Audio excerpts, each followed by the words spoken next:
Heimir, last month you were very honest about how much you leaned on John O'Shea, Paddy McCarthy when you were picking your first squad. This time around, does this squad have a bit more of your stamp on it? At least I have more knowledge on the players, on the culture, etc. So hopefully I will always be more and more in charge of this, but I would always need to rely on them. And I think it's just good management. When you come to a new place, you look for the ones that have more experience, etc. But I think it will always be a collaborative approach. You know, we share ideas and then we select together. But for sure, I know more now, and I probably pushed some players in that I wanted to see. But it will always be a joint thing. Some of the names missing from the squad, the likes of Matt Doherty, Michael Obafemi, a lot of people may have expected to see those names in your squad. Can you tell us what you based the decisions on not to include them? Was it the club form? Was it you having a look at them at the last international window? Well, it's different between players, of course, the reasons. Most of all, we want to see some new players, and when we want to see new players, we have to leave someone's out. Maybe I think the most noticeable is Matt, because he has been here for a lot of years, always for the national team, and missing out on Seamus as well. It's two really experienced professionals playing at a high level for a long time, and probably our best fullbacks as well. But the thing is now, sadly for Ireland, they cannot play forever for us.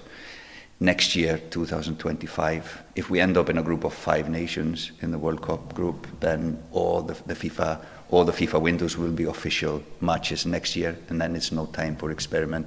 You know, what if they are not available, etc. So we need to use this time and maybe the next camp to do some tests on certain positions, and that is, for example, one of the reasons why we want to test someone at the right back position this camp. Did you see that as a big decision? You mentioned there he's probably the biggest name left out, but did you see that as a big decision for you to make? No, I think it's a necessary one for me to have the option who is, and what if this happens, who is the next one in line. We for example, last camp we tested Andrew as a right back. So we are looking, and you know, we need to be certain when it comes to the World Cup that we have a solution, a plan B, if it happens.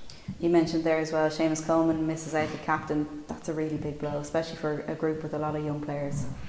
Yeah, and in a moment like we haven't had a good result for a long time, so we need the strength of him around. And actually I talked to him yesterday, and he was willing to come to give support, etc. But I think it's a good chance now for others to step up, to show their leadership qualities in the absence of these players. So it's a good chance now for somebody else to step up and say, okay, I'm going to be the leader when they are missing.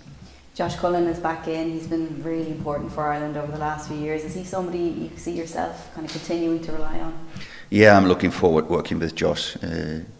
Everything about him is positive. You know, his attitude, his work rate, how he leads on the pitch by example, but also off the pitch. So I'm just looking forward to seeing him, what he brings into this squad. How exciting is it now? You say you're going to test a few players. There's some new exciting names in there, the likes of Finn Azaz, maybe Jack Taylor. How much are you looking forward to working with all of them? Yeah, really much. I went to see Middlesbrough play. Who were they playing? Stoke. Yeah, Stoke last week, and in the games now yesterday as well. Finn Azaz was brilliant, or the day before yesterday. He was brilliant again in the win against West Brom.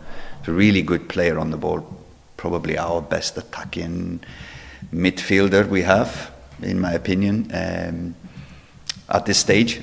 So looking forward to working with them, and same with Jack. He is now in a bigger and bigger role at a Premiership club. He's put in as an impact midfielder when they need things to happen. So that's a good sign for us. But overall, we just want some of these players just to show that they belong. We don't need to be searching all the time. You know, this is my position, like Matt or like Seamus, for the next 10 years for Ireland. I'm here. Don't look for others. That is the response we would like to see in these camps, now this month and the next one. You spoke about how the team seems to be lacking confidence, which is understandable given recent results. Is that the biggest job you have in your hands, these new players coming in, to give them that confidence, to get the goal from somewhere? You look at the likes of Troy Parrott, he's been in great goal scoring for him, Adam Ida, and Liam Scales playing Champions League football. Yeah, I think we can grab confidence from a lot of places, from players, from individuals, but most of all we will get confidence from how we play if we get results, for sure. And it comes from knowing each other, you know, how we interact with each other, give each other confidence on the pitch. I think that is where we should be kind of focusing our, not bringing in a player with a confidence is always beneficial, but it comes from how we play. Anyway, thanks so much. Welcome.